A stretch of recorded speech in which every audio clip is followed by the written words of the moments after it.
I've lived in 8 different states. I've lived in so many different cities. I've gone to a different school every year in my life, sometimes two in a year.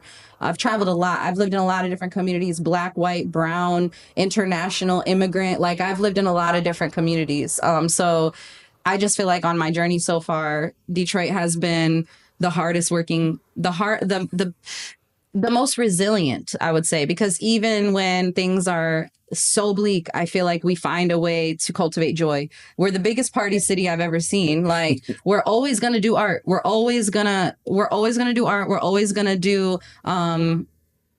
have events. We're always gonna move fashion, and we're always gonna do those things that you would think people in the deep end and in the thick of it wouldn't be able to do. And then it comes out the most beautiful. So it's just like I think that's like what I resonate with the most is when things are really hard, Detroiters don't stop. We just keep going and we keep creating. And then next thing you know, we become the revolutionary, renaissance, like behind these things. And I think that's like where I see myself in the city is just, that's why I love it here. I'm surrounded by people who are never going to stop, who are never going to Yeah.